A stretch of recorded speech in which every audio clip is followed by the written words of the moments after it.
వారు తమ సామర్థ్యము కొలదియే కాక సామర్థ్యము కంటే వారికి శక్తి ఉందండి. వారు ఒక 500 ఇవ్వగలరు అనుకోండి, సామర్థ్యము కంటే ఎక్కువ ఏం చేస్తున్నారు? 1000 రూపాయలు ఇస్తున్నారు.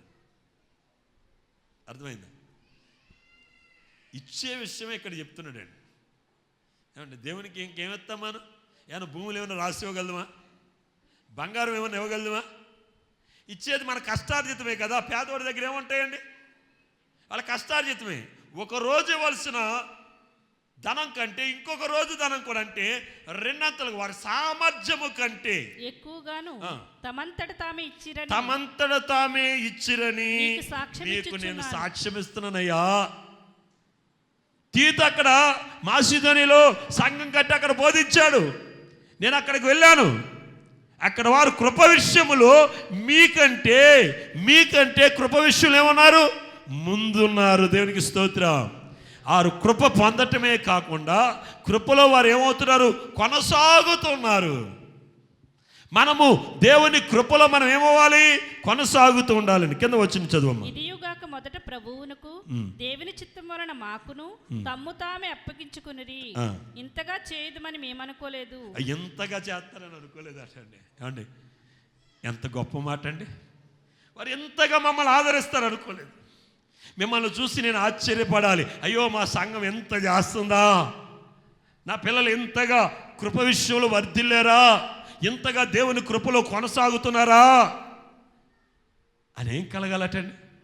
ఆశ్చర్యం కలగాలి. ఇక్కడ పౌలు గారికి ఏం కలిగిందటండి? ఆశ్చర్యం కలిగిందటండి. ఎందుకంటే తీతు దేవుని కృప గురించి చేస్తున్న ఉపదేశము ఆ ప్రజలను అలాగ స్థిరపరిచిందటండి, ఆ సంఘాన్ని. కనుక వీళ్ళు ఏమవుతున్నారటండి? వాళ్ళని చూసేటండి ఏమయ్యారట? వారు తమ్మును తామే అప్పగించుకునుట ఇంతగా చేదురని మేము అనుకోలేదు. కావున తీతు ఈ కృపను ఎలాగ పూర్వం మొదలు పెట్టాడు అలాగే మీలో సంపూర్ణంగా జరగాలని. ఎవరు మొదలెట్టారండి? ఎవరు నాటారు? ఎక్కడ నాటారు? అది కొనసాగాలి. కొనసాగింది.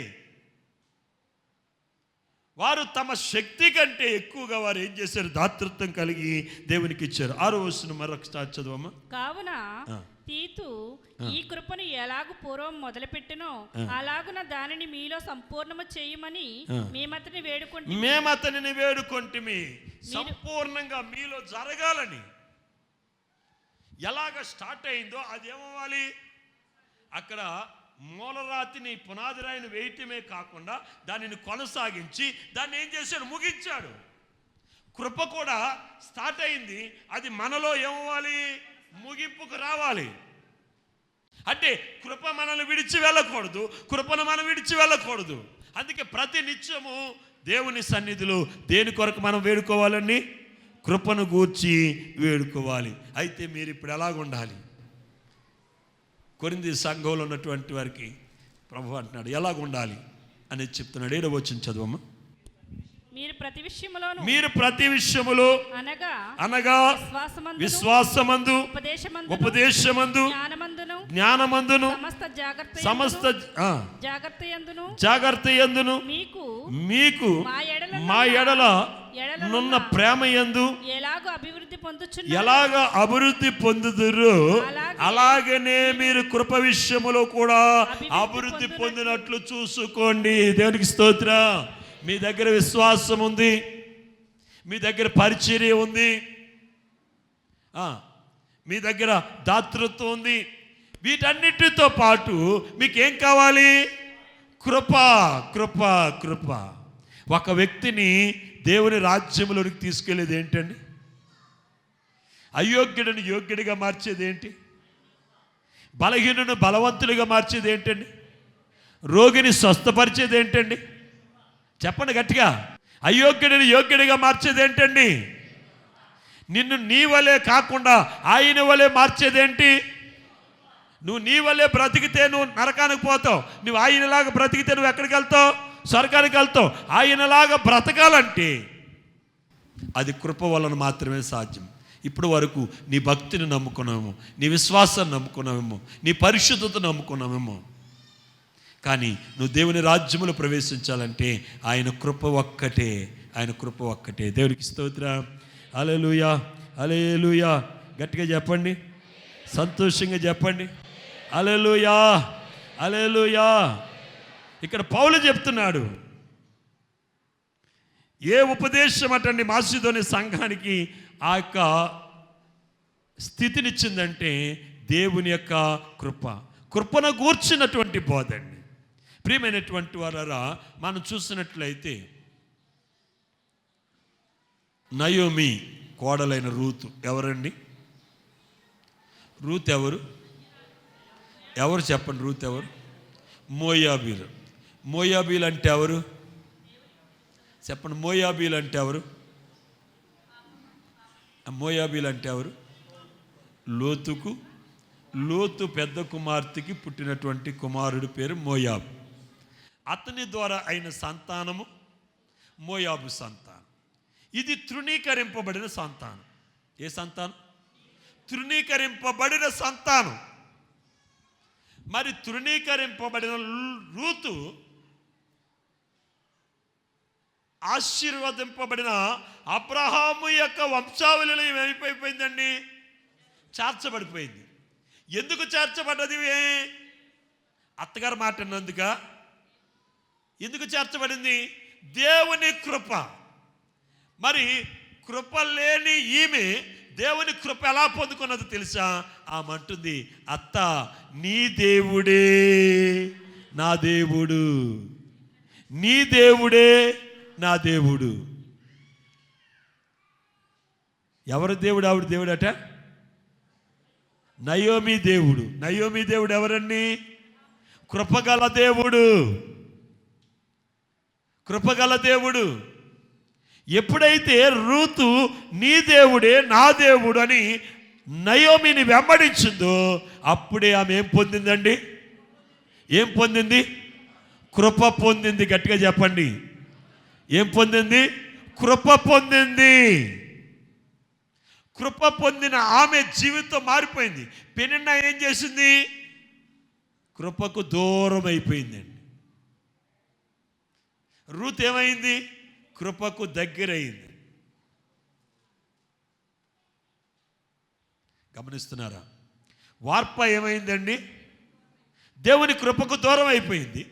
రూత్ ఏమైంది? దేవుని కృపకు దగ్గరైంది. కృప రూతమ్మని ఏం చేసింది తెలుసండి? ఏ పొలములో అయితే ఆమె పరిగేరుకుందో, ఏ పొలములో అయితే పరిగేరుకుందో ఆ పొలానికి ఏమైపోయిందండి? ఆమె ఏమైపోయింది చెప్పండి, గట్టిగా చెప్పాలి. యజమానురాలైపోయిందండి. ఎక్కడి నుంచి వచ్చిందండి ఈవిడెవరు? శాపగ్రస్తమైన సంతానం. కృపకు పాత్రురాలు కాదు, పాత్రురాలు కానటువంటి అయోగ్యరాలైన రూతు దేవుని కృపకు పాత్రురాలైంది. ఎందుకంటే ఆమె దేవుని కృప కొరకు ఆమె దేవుణ్ణి వెంబడించింది. దైవ సన్నిధి కలిగినటువంటి నయోమిని వెంబడించింది. దేవుని సంతానమైన నయోమిని వెంబడించింది. సంఘంలో కూడా రెండు రకాలైన వాళ్ళు ఉంటారండి. మంచి వాళ్ళు ఉంటారు, చెడ్డోళ్ళు ఉంటారు. కృప పొందిన వాళ్ళు ఉంటారు. నేను ఇంతకుముందు కూడా చెప్పాను, మనం ఎవరితో స్నేహం చేయాలి? ఆశీర్వదింపబడిన వాళ్ళతోనే స్నేహం చేయాలి అండి. ఆశీర్వదింపబడినోడు మనం కూడా ఆశీర్వదింపబడకుండా చేయాలనుకుంటాడు. సాతానుతో స్నేహం చేసామనుకోని ఏం చేస్తుంది? మనం పాడు చేస్తుందా, బాగు చేస్తుందా? ఎందుకు పాడు చేస్తుంది? అది పాడైపోయింది కనుక. పాడైపోయినాడు ఏం చేస్తాడు? పక్కవాడు కూడా పాడు చేస్తాడు. బాగుపడ్డవాడు పక్కన ఉంటే మనం కూడా ఏమవుతాం? చెప్పాలి గట్టిగా, బాగుపడతామండి. ఈమె ఎవరితో సాంగత్యం చేస్తుంది? నయోమితో ఏం చేస్తుందండి? నయోమి ఎవరు? విశ్వాసురాలు, భక్తి కలిగిన ఆమె, మారు మనసు కలిగిన ఆమె. ఆమె మారు మనసు కలిగింది కాబట్టి మోయాబు దేశం నుండి మరలా ఎక్కడికి వచ్చేసిందండి. ఆమె దేవుని దగ్గర నుంచి వెళ్ళిపోయి మరలా తిరిగి ఎక్కడికి వచ్చేసింది? దేవుని దగ్గరికి వచ్చేసింది.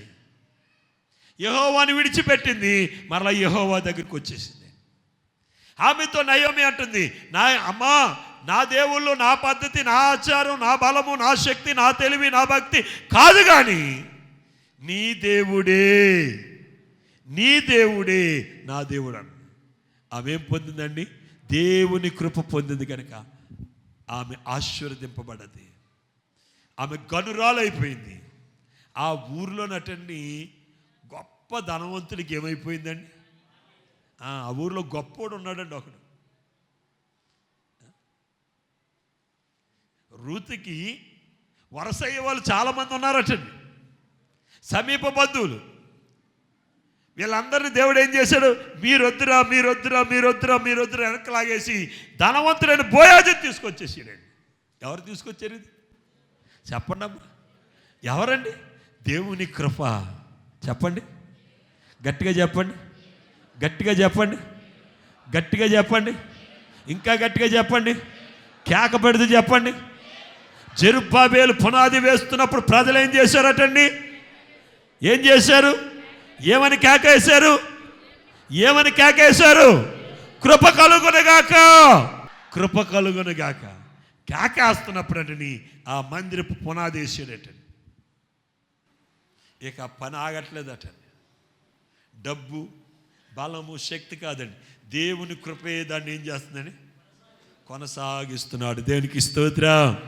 హల్లెలూయా, హల్లెలూయా.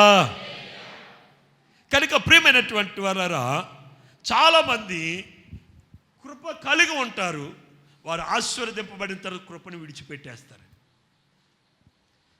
చాలామంది కృపలో పొంది కృపలో కొనసాగుతారు. అంటే సంతోషంలో విడిచిపెట్టేసి బాధల్లో కలిగి ఉంటారు. మనము బాధల్లో కలిగి ఉండటం కాదండి, సంతోషంలో. కొంతమంది సంతోషంలో కలిగి ఉండి బాధల్లో విడిచిపెట్టేస్తారు. అర్థమవుతుందా ఏమండి? కొంతమంది సంతోషంలో ఏం చేస్తారు? కృపను విడిచిపెట్టేస్తారు. ఎందుకు విడిచిపెట్టారంటే సంతోషం ఎక్కువైపోయింది. ఏం ఎక్కువైపోయింది? సంతోషం ఎక్కువైపోయింది. మహారాజు అయినట్టు సొలొమోను దేవుని కృపను విడిచిపెట్టేశాడు. ఏమయ్యా, ఎందుకు విడిచిపెట్టాడు? సంతోషం ఎక్కువైపోయింది. ఎంత ఎక్కువైపోయిందట? 1000 మంది భార్యలటండి. ఎంతమంది చెప్పాలమ్మా? 1000 మంది భార్యలటండి. 1000 మంది భార్యలు వచ్చేటప్పటికి అతను ఏం చేశాడు? సంతోషం ఎక్కువైపోయిందండి. సంతోషం ఎక్కువైపోయి ఏం చేశాడండి? సంతోషం ఎక్కువైపోయి ఏం చేశాడు? దేవుని కృపను విడిచిపెట్టేశాడండి. తన తండ్రి ఉన్నాడండి, అతడు దేవుని కృపను విడిచిపెట్టలేదండి. కష్టకాలంలో దేవుని కృప ఎలాగైతే కలిగి ఉన్నాడు, సంతోషంలో కూడా కృప అలాగే కలిగి ఉన్నాడు. కనుక దేవుడు దావీదు దినములలో రాజ్యమునకు సమాధానాన్ని దయచేశాడు. దావీదు జీవితంలో రాజ్యానికి, ప్రజలకు నెమ్మది దయచేశాడు. దావీదు దినాల్లో యుద్ధాలు కొనసాగి యుద్ధాలు ఏమైపోయినాయండి? నిలిచిపోయినాయండి. ఇక యుద్ధం చేయవలసిన పనులు లేవండి. అందరూ కూడా సమాధాన పడ్డారండి. శత్రు రాజ్యాల మీద దావీదు రాజ్యం ఏమైందట? బలం పొందుకుందట. ఎందుకో తెలుసా? దేవుని కృప అండి. సొలొమోను ఏమయ్యాడంటే ఆ కృపను విడిచిపెట్టేసాడు. మొదట్లో సొలొమోను కూడా దేవుని కృపలో ఉన్నాడు, దేవుని కృపలో కొనసాగాడు. దేవుడు ఆశీర్వదించాడు. ఆశీర్వదించాక అతనికి ఏమైపోయిందండి? చెప్పాలి, గట్టిగా గట్టిగా చెప్పాలి. సంతోషం ఎక్కువైపోయిందండి. ఏమి ఎక్కువైపోయింది? సంతోషం ఎక్కువైపోయింది. దేవునికి టైం ఇవ్వట్లేదండి. భార్యలకు టైం ఇచ్చి, రాజుగారు మా దేవుడు చాలా గొప్పోడు, రండి అక్కడ అభిషేకం చేయించుకుందరు కానీ అంటే ఆ గుళ్ళోకి వెళ్ళిపోతున్నాడండి. రండి ఈ గుళ్ళో అభిషేకం చేయించుకుందారంటే ఈ గుళ్ళోకి వెళ్ళిపోతున్నాడండి. ఈ ప్రసాదం తినమంటే, ఈ మధ్య కొందరు బోధకులు ప్రసాదాలు తినమని చెప్తున్నారు. వాళ్ళు చెప్పారు కదా అని తినేయకండి. దేవునికి స్తోత్రం. హల్లెలూయా. తప్పేటి అంటున్నారు, ప్రార్థన చేసుకుని తింటే. అలా తినమని చెప్పాడా ప్రభు? చెప్పండి ఏమండి? అలా తినమని ప్రభు ఎక్కడని చెప్పాడా? మన మనుషుల మాటలు నమ్మకూడదు. అందుకే నేను మీకు చెప్తూ ఉంటాను, వాక్యమును ఎక్కువగా మీరు ధ్యానం చేయాలి. మీ ప్రతి ప్రశ్నకు కూడా దేవుని యొక్క వాక్యములు ఏముంటుంది? సమాధానం ఉంటుందండి. ప్రతి ప్రశ్నకి కూడా ఎందుకు తినకూడదో సమాధానం ఉంటుంది, ఎందుకు వాటిని దూరంగా పెట్టాలో సమాధానం ఉంటుంది. ప్రతి దానికి ఆనాడు ఆదిమ అపోస్తులు ఇటువంటి బోధ చేయలేకనా, ఇటువంటి మాటలు చెప్పలేకనా వారు ఎక్కడైనా చెప్పారా?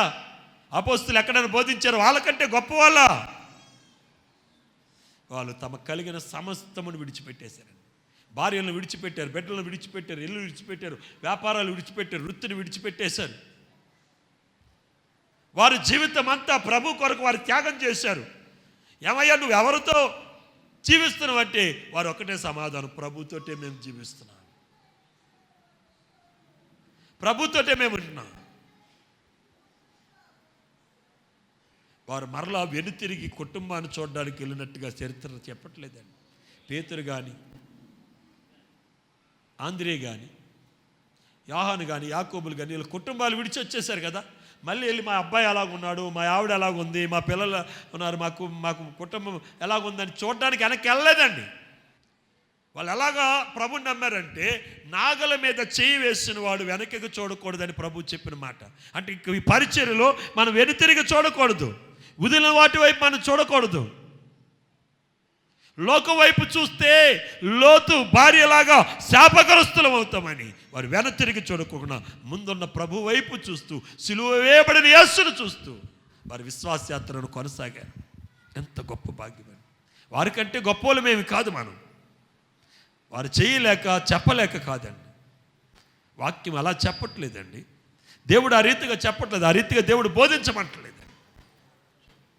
కనుక ఇటువంటి బోధకుల వలన ఈనాడు అనేకమైన శ్రమలను మనం ఎదుర్కోవాల్సి వస్తుంది. ఇటువంటి బోధకులు ఏమంటారో తెలుసని బైబిల్ ఒకే మాట ఉంది, అబద్ధ బోధకులు. సత్యము చెప్తున్నామని చెప్తూనే సత్యానికి సంఖ్యలు వేసేసి వాళ్ళండి. వాళ్ళు ఏమని చెప్తారు తెలియదు, వీళ్ళందరూ చెప్పేది సత్యం కాదు, మేము చెప్పేది సత్యం అని చెప్తారు. కానీ వారు సత్యానికి ఏం చేస్తున్నారు చెప్పనండి? సంఖ్యలు వేసేస్తున్నారు. వాళ్ళకు కొంతమంది సహకరిస్తున్నారు. ఎందుకు సహకరిస్తున్నారు అంటే వాళ్ళకి కెలికినట్టు మమ్మల్ని కూడా కెలికేస్తారేమో వెళ్ళని. మనల్ని కెలిగితే దేవుడు లేడా? దేవునికి స్తోత్రం, హల్లెలూయా. మనము సత్యవాక్యాన్ని మనం బోధిస్తున్నప్పుడు ఎన్ని శ్రమలు వచ్చినా సరే దేవుడు మనతోటి, ఎన్ని కష్టాలు వచ్చినా మనల్ని ఆయన చెయ్యి విడిచిపెట్టడు. దేవునికి స్తోత్రం కలుగును గాక, హల్లెలూయా. ముగింపులోకి వెళ్ళిపోతాం. దయచేసి ప్రియమైనటువంటి వారా, ఇక్కడ కృపను పోగొట్టుకున్నాడు ఎవరు? సొలొమోను పోగొట్టుకున్నాడు. కాబట్టి తన దగ్గర పని చేసేవారు తనకేమైపోయారండి? తను ఎవరినైతే ఘనమైన చోటు కూర్చోబెట్టారు, మంచి ఉద్యోగాలు ఇచ్చారు, వాళ్ళు ఏమైపోయారు? శత్రువులు అయిపోయారు. తనకి సామంతులైన రాజులు అతనికి శత్రువులు అయిపోయి మరలా ఏం ప్రారంభమైనటండి? యుద్ధాలు ప్రారంభమైనటండి. దావీదు దినాల్లో యుద్ధాలు ఆగిపోయినాయి. సొలొమోను దినాల్లో మరలా యుద్ధాలు ఏమైపోయినాయి? పారిపోయినాయి. ఎందుకంటే దేవుని కృపను సొలొమోను ఏం చేశాడు? పోగొట్టుకున్నాడు. ఎందుకు పోగొట్టుకున్నాడు? సంతోషం ఎక్కువైపోయి. ఆశీర్వాదం వచ్చిన తర్వాత మనం పోగొట్టుకోకూడదండి. ఏమంటే అర్థమవుతుందా? ఇంకా బలంగా దేవుని కృపలో మనం ఏమవ్వాలి? కొనసాగాలని. అయితే ప్రియమైనటువంటి వాళ్ళరా, ఇక్కడ మనం చూసినట్లయితే మరి ఈ యొక్క కొరింథీయులకు రాసిన 2వ పత్రికలు 8వ అధ్యాయము 7వ వాక్యం మరొకసారి చదవండి. మీరు ప్రతి విషయములో అనగా విశ్వాసమందును, ఉపదేశమందును, జ్ఞానమందును, సమస్త జాగ్రత్త యందును, మీకు మా ఎడలున్న ప్రేమయందును ఎలాగూ అభివృద్ధి పొందుచున్నారో అలాగని మీరు ఈ కృపయందు కూడా అభివృద్ధి పొందినట్లు చూసుకొనుడి. అభివృద్ధి దేని అందటండి? దేవుడు అనుగ్రహించిన ఈ కృప, దేవుని కృపయందు మీరు అభివృద్ధి పొందినట్లుగా చూసుకోండి. ఇక్కడ సొలొమోను మహారాజు ఏం పోగొట్టుకున్నాడండి? దేవుని కృప. ఎందుకు పోగొట్టుకున్నాడో తెలుసండి? ఒక చేదు ఏరు అన్య స్త్రీల వివాహం చేసుకున్న ద్వారా వారు అతనిలో ఎలా తయారయ్యారండి? ఒక చేదు అనుభవం, ఒక చేదు వేరేటండి. దేవుని బిడ్డలమైన మనలో ఏముండకూడదండి?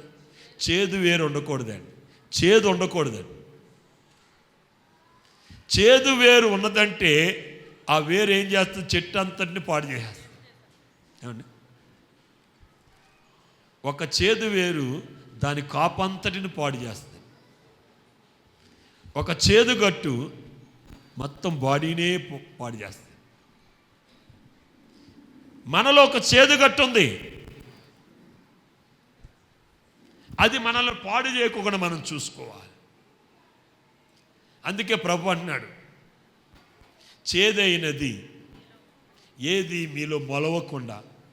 చూడండి, బైబిల్ గ్రంథంలో అపోస్తులైన పౌలు హెబ్రీ రాసిన పత్రిక 12వ అధ్యాయం 15వ వాక్యం చూడండి. మీలో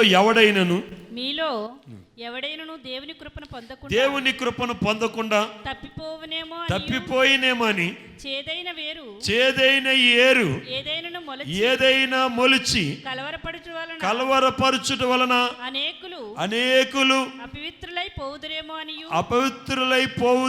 అని ఒక పూట కూటి కొరకు తన జ్యేష్ఠత్వపు హక్కును అమ్మివేసిన యాసావు వంటి భ్రష్టుడైనను వ్యభిచారి అయినను ఉండునేమో అని జాగ్రత్తగా చూసుకొనుడి. దేవునికి స్తోత్రం.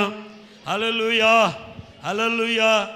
ఇక్కడ పౌలు చెప్తూ ఉన్నాడు, మీలో ఎవడైనా దేవుని కృప పొందకుండా తప్పిపోదురేమో అని. ఎందుకు తప్పిపోతారు? చేదైన వేరు. మనలో చేదైన వేరు ఉండకూడదండి. భూమి మీద అన్ని జీవరాశుల్లో కూడా చేదుగట్టు ఉంటుంది. చేదుగట్టు ఉండనటువంటి ఒకే ఒక్క జీవి పావురం అని. పావురంలో ఏముండదండి? అందుకే దేవుడు పావురంతో పోలుస్తాడు. పావురం వలె నిష్కపటము, పావురం వలె నిర్దోషము, పావురం వలె పరిశుద్ధత మీరు కలిగి ఉండండి. చేదుగట్టు నీలో ఉండడానికి వీల్లేదు, చేదైన వేరు ఉండడానికి వీల్లేదు. చేదైన వేరు ఏదైనా మొలిచి కలవరపరచడం వలన అనేకులు అపవిత్రులు అయిపోదురేమో అని మీరు ఎవరిని జ్ఞాపకం చేసుకున్నాడండి? యాషావుని జ్ఞాపకం చేసుకోండి. ఒక పూట కూటి కోసము తన జ్యేష్ఠత్వాన్ని అమ్ముకొని వ్యభిచారి అయి ఏం పోగొట్టుకున్నాడండి? దేవుని కృపను పోగొట్టుకున్నాడు. ప్రియ దైవ జనాంగమా, నీ యొక్క శరీరాశలను బట్టి, నీ నేత్రాశను బట్టి, నీ జీవపు డంబమును బట్టి దేవుని కృపను నువ్వు పోగొట్టుకున్నావేమో. ఈ యొక్క మధ్యాహ్న కాలంలో దేవుడు సాధారణంగా నిన్ను ఆహ్వానిస్తున్నాడు.